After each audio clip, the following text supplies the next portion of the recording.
কল্পনা করুন এমন একটি রাস্তা যেখানে প্রতিদিন আপনি যদি 500 কিলোমিটার করে গাড়ি চালান তবুও পুরো রাস্তা শেষ করতে আপনার সময় লাগবে 2 মাসেরও বেশি। আর এই পুরো যাত্রায় একবারও ইউটার্ন নেয়ার প্রয়োজন হবে না। শুনতে অবিশ্বাস্য লাগলেও এটি কোনো কল্পবিজ্ঞান নয়, এটি বাস্তবের প্যান আমেরিকান হাইওয়ে। বিশ্বের দীর্ঘতম মোটরযান চলাচলযোগ্য এই সড়কটিকে গিনেস ওয়ার্ল্ড রেকর্ডস স্বীকৃতি দিয়েছে।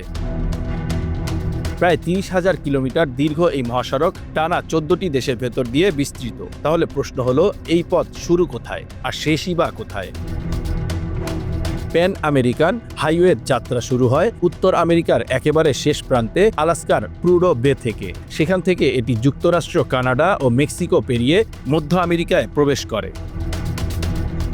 এরপর এই মহাসড়ক চলে যায় Mexico, Guatemala, El Salvador, Honduras, Nicaragua, Costa Rica ও পানামা হয়ে। পানামা পেরিয়ে এটি দক্ষিণ আমেরিকায় ঢোকে এবং শেষ পর্যন্ত পৌঁছে যায় আর্জেন্টিনার দক্ষিণ প্রান্তে।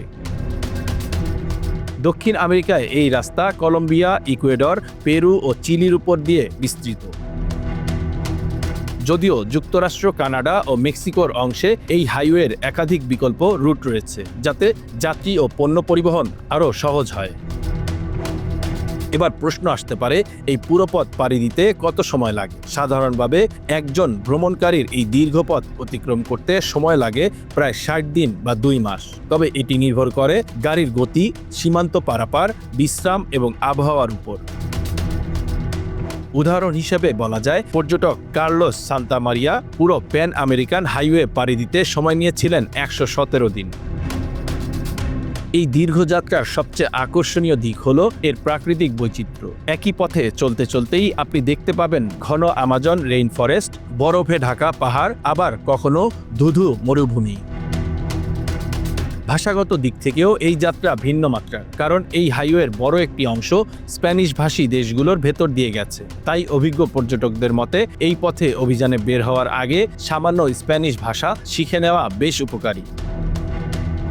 এবার আসা যাক ইতিহাসের পাতায়। প্যান আমেরিকান হাইওয়ে নির্মাণের পরিকল্পনা শুরু হয় 1920-এর দশকের গোড়ার দিকে। তৎকালীন যুক্তরাষ্ট্র মূলত পর্যটন ও আন্তঃমহাদেশীয় যোগাযোগ বাড়ানোর লক্ষ্যেই এই মহাসড়কের ধারণা দেয়।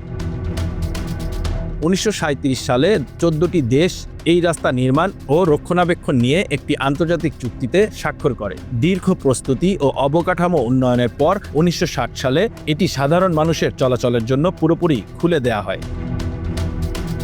আজ প্যান আমেরিকান হাইওয়ে শুধু একটি রাস্তা নয়, এটি 2 মহাদেশের মধ্যে অর্থনীতি, সংস্কৃতি ও মানুষের সংযোগের এক জীবন্ত প্রতীক। এই একটি রাস্তা যা হাজার হাজার গল্প, লাখো যাত্রা এবং পুরো আমেরিকা মহাদেশকে এক সুতোয় বেঁধে রেখেছে। Bangla affairs news desk.